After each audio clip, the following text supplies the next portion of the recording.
रायजोफ्रा गोबां आसा खालामदों मन्थ्रि मोनगोन बे बेलायाव मा फोरमायनो? आसाथ' खालायदोंमोन आंबो आसा खालायदोंमोन जिहेतु आङो रायजो राजानि खामानि मावनो होननानै ओंखारदों आरो मन्थ्रि जायोबा बांसिन खामानि मावनो हागोन आं बेखौबो आसा लाखिदोंमोन खिन्थु देरहानाया रायजोनि आशीर्बादाव देरहायो रायजोआ दिनै आंनो दले बले भट होदों आरो सेस्ताखौ आंहा खालायनांगौमोन खारन आङो रायजोनि आसा लानानै देरहालांनाय मानसि गतिके आङो रायजोनो मोनसे उपहार होनो सानदोंमोन मन्थ्रि हिसाबै जाहाथे आङो बिसोरनि थाखाय खामानिखौ मावनो हायो दा होनाय होयैया हाइकमान्ड जोंनि पार्टिनि प्लास एनडिएनि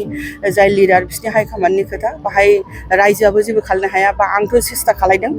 बा आंबो जेबो खालायहैनो हाया खिन्थु आं आसाबादि उनाव जाहाथे आङो माबाफोर सुबिदा मोनो आरो लोगोसे आं बेनो जे जिहेतु एमएलए हिसाबै आङो दारायदों एमएलए हिसाबै जेसेबां खामानि मावनांगौ आं मावगोन आरो नोंथांमोनहा सिगाङाव नुबाय थागोन आं बेसेबां खामानि मावो नेक्स्ट स्टेपाव नोंथाङा रायजोफोरनि थाखाय मा मा मावलांनो सानो? जेसेबां एमएलए फान्डनिफ्राय जेसेबां सफैयो बेखौ आङो रायजो राजानि थाखायनो मावजोबगोन आरो लोगोसे आङो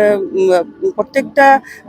प्राइमारि प्रत्येकटा ब्लकआव गिदिंनो नागिरदों एबारहाय जिहेतु आंहा आखायाव बहुद टाइम दं बाजेटआ जोंना जुलाइआव जागोन दा बे मासाव आं गिदिंगोन बबे बबे जायगायावहाय जोंहा पाब्लिकनि लामा सामा जायाखै स्कुल न' जायाखै बा इरिगेसन बा बबेबा दै खुरख'नाय बेफोरबायदिखौ आङो लिस्ट खालायजोबदों आरो बेफोरखौ फारियै आं मावलांगोन।